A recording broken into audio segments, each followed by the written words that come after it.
Welcome to Glass in Session. Your host Val here. So the world is on fire, sometimes literally. If you've been watching what's happening in the Gulf, and Americans are doing what Americans do best in times of crisis, stress eating, doom scrolling, and staring into the middle distance, wondering if they should finally learn how to make their own booze. I see you. I originally released this episode back in 2022, when we were all pouring Russian vodka down the drain in a fit of geopolitical outrage, and someone had to explain why that was, complicated. Well, friends, here we are again. New cast of characters, same chaotic energy, and this episode is somehow even more relevant than it was the first time around, which is saying something. Because here's the thing about vodka. It has always been tangled up in empire, power, and international drama. Always. This is not new. Humans have been using booze as both a weapon and a bargaining chip for centuries, and vodka in particular has had a front row seat to some of history's widest geopolitical chaos. So while the news cycle continues its absolute shit show of nonsense, pour yourself something. Vodka, wine, a stiff cup of tea, I don't judge. And let's take a little history trip together. It won't fix anything, but I promise you'll feel slightly more informed and you might be a little bit more interesting at your next dinner party. Assuming we're still having those. I hope you enjoy this re-release from Season 9, Episode 6, Vodka Wars, Empires and Cultures, still, unfortunately, extremely timely.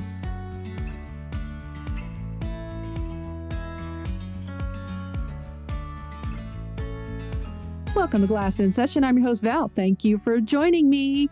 I know this is going to be my second Spirits episode this season, and I'm glad you clicked on it because I'm going to go ahead and admit this, that I am not a fan of vodka, and if I saw a podcast episode on vodka in my feed, I probably wouldn't listen to it. So if you're listening, thank you, because you probably know what I have in store for you. And I will confess, I had to taste a lot of vodka for my wine and spirits diploma, and I dumped most of it afterwards. It's not my favorite, like I said, but I started reading about it in my CSS study guide, and I talk about this a lot. It's not an ad. It's a great study resource, the Society of Wine Educators Certified Specialist of Spirits Study Guide. It is updated every freaking year, and it is the best spirits book out there, hands down. But the history, ingredients, the nuances of vodka kind of opened up my Gen X mind a little more. Vodka was nowhere in my editorial calendar, but that changed. I've been reading articles lately about retailers taking Russian vodka off the shelves, particularly after Russia invaded Ukraine. Although this is not the first time in history this has happened. It's happened over the years after they've invaded Afghanistan. People boycotted them and all this. In my Wine Business Daily little afternoon brief that I get in my email, I read an article by Don Kavanaugh, and he wrote this piece for Wine Searcher, and it was titled, Anti-Russia Protests Hit Wrong Target. Kavanaugh mentions that retailers taking Smirnoff and Stoli, once my martini go-to back in my SpaceCom days when I was planning commanders conferences here in Colorado, but they're taking these off the shelves. But here's the kicker. Not only are these brands not Russian, there's more to the story than any of us outside the booze biz could ever imagine. So by the end of this episode, I hope to do a couple things here. I want to impart some useful information on vodka, some interesting information about vodka. It has a crazy history, and some entertaining tidbits because we could all use a little levity right now. And I hope to make you think a little bit more about the vodka you might be dumping down the drain. First, what is vodka? Legally defined, it's a neutral spirit. In fact, until 2020 in the United States, it was defined as a neutral spirit that, and I quote, without distinctive character, aroma, taste, or color. Now, you can say to yourself, so again, why am I drinking this? That was my question exactly. But it can have some sugar, up to 2 grams per liter. It can have up to 1 gram of liter of citric acid, and it cannot have any aging or hanging out in wood unless it's bottled in bond. I didn't know that. Bottled in bond we discussed in the whiskey episode, and I'll link that up for you.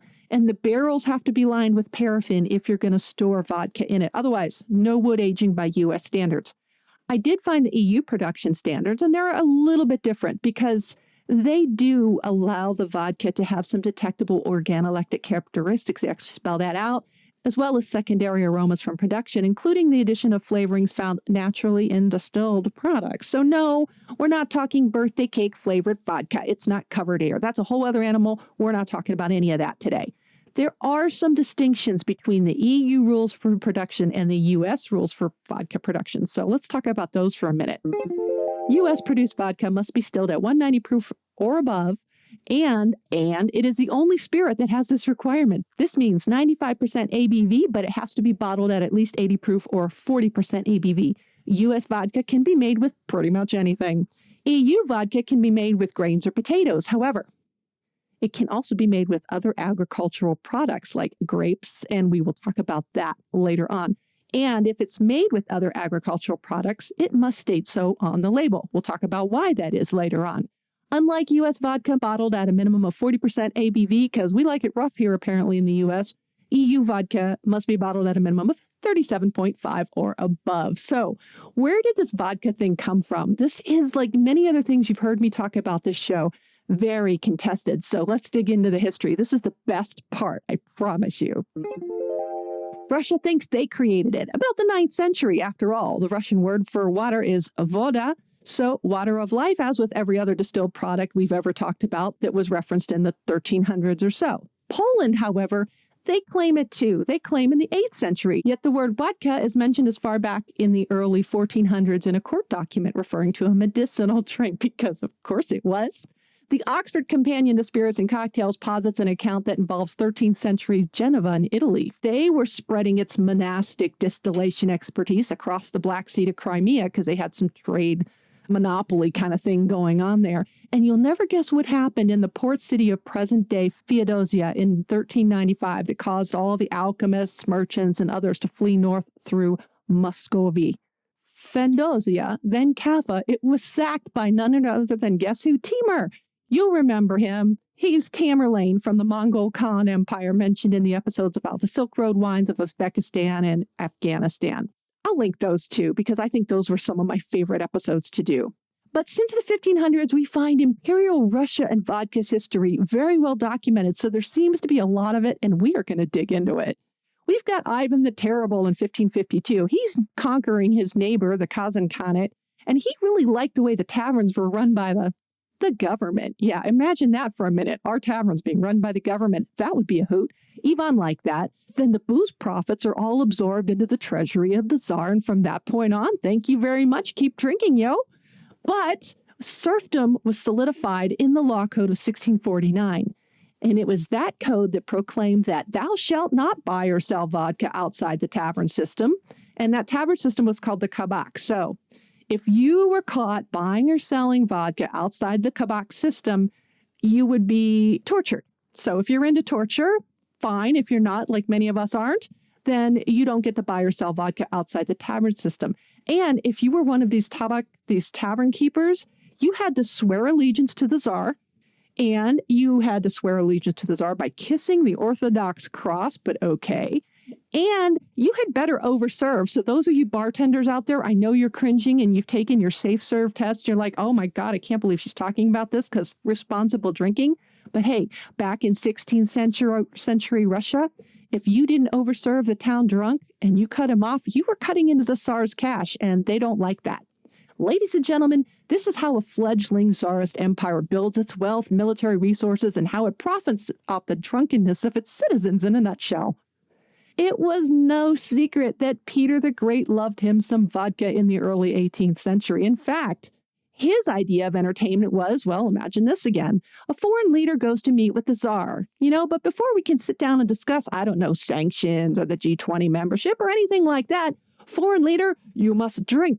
If said foreign leader and any subordinates, they were not down with the party plan, then they must pay homage to the Great Eagle. Now get your minds out of the gutter. The Great Eagle, you ask? The Great Eagle is what you had to do if you didn't make the Tsar happy enough by swilling enough vodka. This entailed filling a 1.5-liter goblet, that's 2 regular-sized wine bottles that most of us know, and you had to chug it.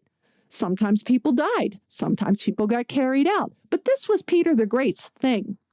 Now, there was another Peter in Russian history that vodka ended up being his downfall. It was vodka that removed Peter III, who was, and I quote, a drunken imbecile from the throne, bringing Empress Catherine the Great to power. Vodka, don't coup without it. Just bribe the military with some vodka and Bob's your uncle, or Catherine's your empress. By the 1800s, Vodka was Russia's primary means of income. No kidding. No vodka drinking, no Russian government.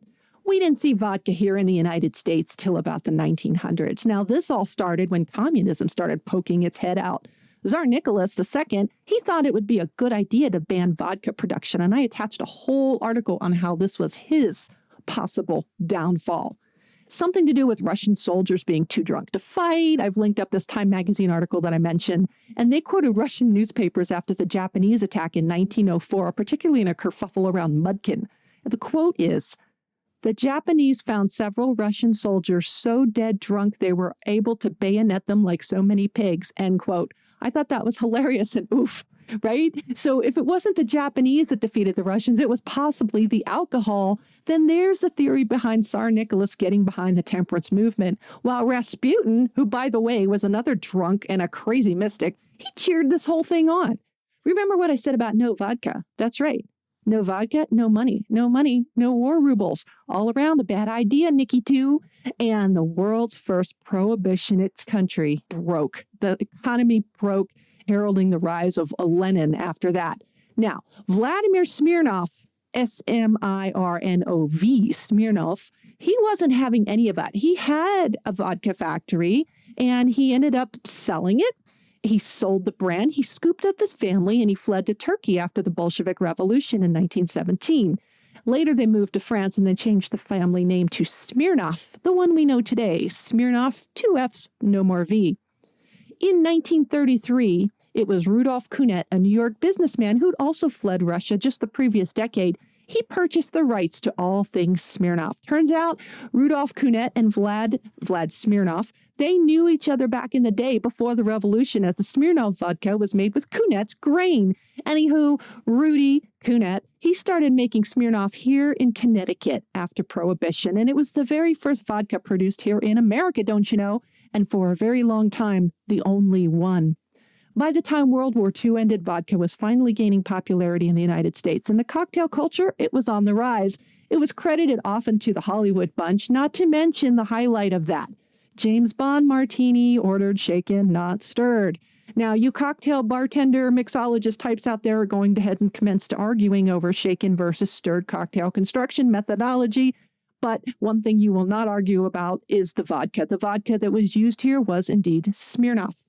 Sweden got in on the vodka export action and imported into the United States with in the 70s with Absolut. And there was another brand, and I can't remember what it was, but began with an E. But thanks to the Cold War, American and European produced vodka really didn't have to worry about competition from the vodka belt like Russia, Poland, and we'll get into vodka belt a little later. That is until 1972. Pepsi Company brokered a barter deal with Stolichnaya. Pepsi would be the first American product widely available for sale in the Soviet Union. Stoli in exchange would only be sold here in the West from its Latvia-based production facilities. Now, Stoli is a whole other story, but we're going to dish a little dirt on the Stoli because it's in the news. It's all over the place. And because although it's historic, it was the biggest Russian export in terms of spirits for over 40 years, up until the dissolution of the Soviet Union. Hang on. I need a sip. Okay, that's really good. I'm drinking a potato vodka from here in Colorado. It's called Woody Creek. It's actually got a little sweetness to it. I'm digging it. Okay, back to Stoli. From what I can gather, the Stoli story goes a little bit like this. When the USSR fell, the Stolichnaya trademark went away with it. Yuri Scheffler was a shareholder in the brand, and he bought up a bunch of these dropped trademarks at a bargain, including Stolichnaya in the late 1990s. He did it under a name that was similar to the Russian state-owned authority that was going to go try to buy these trademarks back. And Yuri sold them to his Netherlands-based company, which is currently called the SPI Group. Mother Russia wanted the trademarks back, and the legal battles ensued. Scheffler was exiled from Russia 2 decades ago as this battle raged on, and he continues to have beef with Putin over this to this day. Turns out Scheffler, Stoli, and whatever Stolichnaya is made in Russia, but apparently doesn't have import rights to the U.S., it's a confusing saga. Even the history of Stoli is confusing. But again, all the resources I've attached, you can dig into if you really want to sort through whether they were started in the early 1900s or the 1930s or whatever. Now, Scheffler's Stoli Group and many of the employees are trying to distance themselves from the recent attacks on Ukraine. So we're back up here in 2022 now. They've officially changed their name to Stoli, S-T-O-L-I, which is That's what we called it. I mean, anybody who watches Will and Grace knows what Stoli is because Karen was always drinking it. I've attached the articles also with the history and reporting on the Stoli and the complicated battle for the rights to the Stolichnaya trademarks. To be fair, there's even a statement on the Stoli Group website. They are trying to distance themselves from what Russia's doing, and they are even trying to raise money for World Central Kitchen, and they decry all of these bad things that Russia has done over the years. So that saga is probably going to continue for some time. There's not much we can do about it, but we'll get back to Stoli because we have vodka wars to cover. And this started about the time Scheffler busted to move out of Russia. As you can tell, despite the thousands of available vodka options there are, and you know there are so many, I think 1,500 or more, there have been some speed bumps along vodka's road throughout history. I mentioned the vodka belt countries, and this is most of what we discussed here. So I call them the burp countries. I know this is silly, but if you're studying for an exam, bear with me. Belarus, Ukraine, Russia, Poland, burp. How do I come up with this stuff? You're drinking, burp, vodka belt. The Baltic states, the Estonia, Latvia, Lithuania, I remember these by spelling out Bel for Baltic, Estonia, Latvia, Lithuania. And then the Nordic countries spell out Finns. Makes sense. Finland, Iceland, Norway, Sweden, self-explanatory. And trust me, if you ever get asked this on an exam, you're going to remember the burp Bel Finns, won't you? Anywho, there were vodka wars. There had to be, because the French started making vodka out of zoutelure, grapes. And the grain and potato vodka producers, you know, the traditional ones up in the Bell and the Burp, they got their hackles up. Ciroc, no doubt you've heard of it. It was the real reason Poland plus the rest of the vodka belt asked to rewrite the definition of vodka as defined by the EU. Specifically, vodka should only be made with grains, potatoes, and what the hell, sugar beets while we're at it, but not grapes, not onions, not carrots, not any of those other agricultural products. And remember, we mentioned those other agricultural products early on in the episode. Well, France and the UK were like, nah, we can make vodka with whatever we want, and you don't own the vodka market. Well, then a German member of the European Parliament at the time thus suggested a compromise. Remember compromises? They're about as rare as a smoked salmon or bubblegum flavored vodka in my personal bar, which is never happening. When you hear about the Schnellhardt Compromise, this is that rare animal, that compromise that Horst Schnellhardt proposed. It outlined what I mentioned earlier. Vodka made with anything other than cereal and potatoes must be stated on the label, and this is as of 2007. These are those other agricultural product vodkas like Ciroc made with grapes. Now, out of this shot across the vodka bow of proud producers came PGI, so eventually Polish, Estonian, Swedish vodka, and as well as vodka from Finland, Lithuania, and Norway as of 2020 actually got production rules I always talk about with wine, the PGI. So they're protected geographic indications for those particular vodkas. And you can read about those. I linked up a Society Wine Educators Wine Weight Wisdom article on the latest on the Norway vodka. So you can check that out. This brings us up to speed on history, I think. I need another sip. That is really good. Anyway, I know I act like I'm surprised, but it is my favorite vodka if I have to have one. So historically, vodka is something that was usually produced with the least priced and most plentiful raw materials on hand. So if you got grain, if you got corn, if you got wheat, whatever it is, rice, whatever, you make it from what you have. Sugar beets, soybeans, fruit, even milk. I saw one made with horseradish as a base ingredient. Giddy up, that's got to be a fun one. Oh, nope, it's from Russia. Maybe not. Anyway, in the late 1700s is when the Polish started making their vodka famously from potatoes, something totally new to the continent at the time.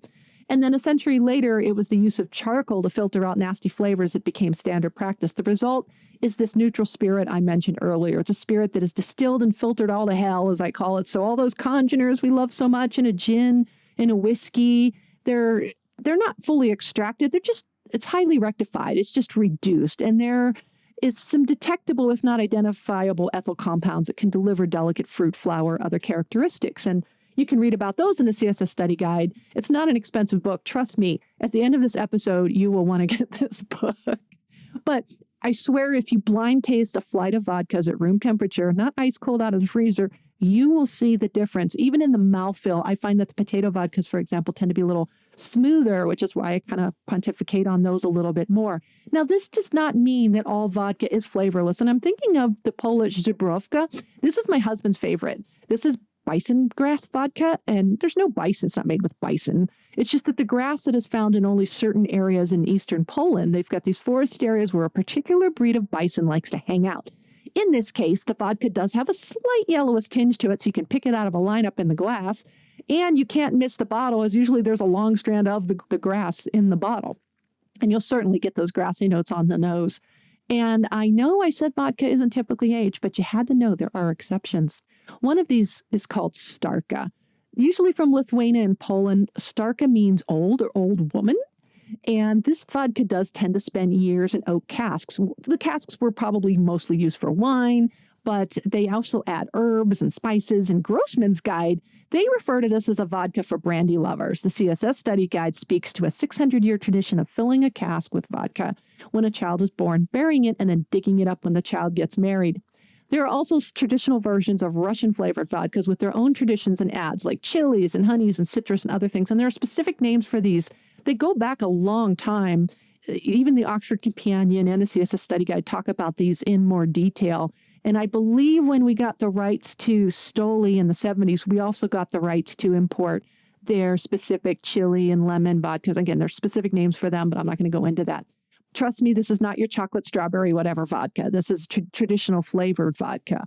Now let's back up the 3 martini lunch truck and talk about vodka in light of today's current events. Again, not getting political here, just trying to shed a little bit of light on a very confusing topic.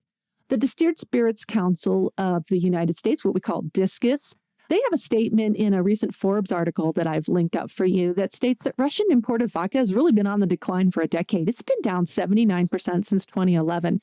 In fact, of all the alcohol we drink in the United States, and we drink a lot, less than 1% of it is Russian-made. In 2021, Russian vodka only accounted for 1.3% of total imports. To give you a little bit of perspective on that, let's say that most of our imported vodka comes from France, which it does, $660 million worth, as well as the Netherlands, Sweden, Latvia, Poland.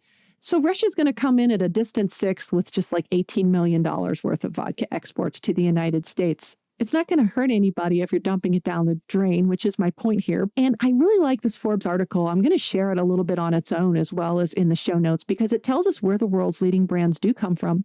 Better yet, it tells us what raw materials the vodka is made from, because don't you like to geek out on what makes alcohol alcohol? I know I do, and you probably do too, which is why you clicked play on this episode. This part I find very interesting. There are cases where vodka, it sounds Russian, but it's not. Like the Zubrovka. That's my husband's favorite. That's from Poland. Romanov, hey, speaking of SARS, or Romanov, that's made in India.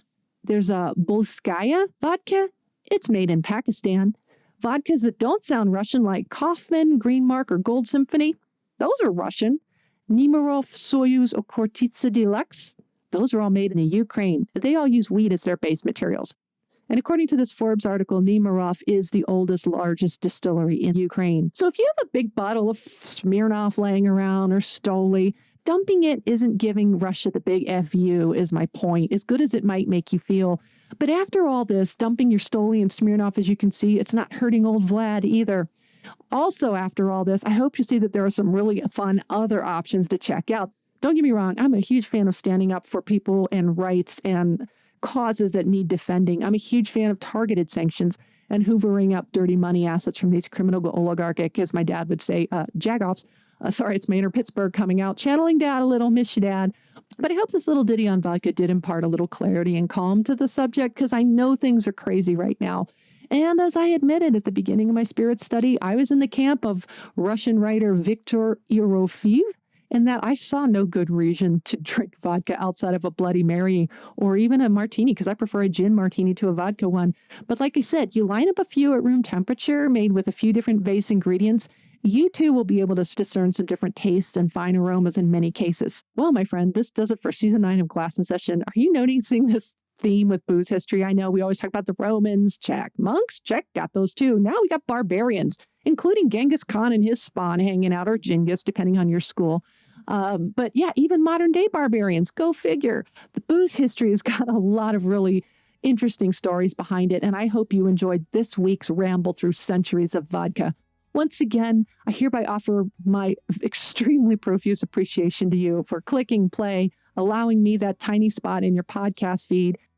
In between episodes, you can also reach out to me via email. Email me at val@glassinsession.com or glassinsession@proton.me.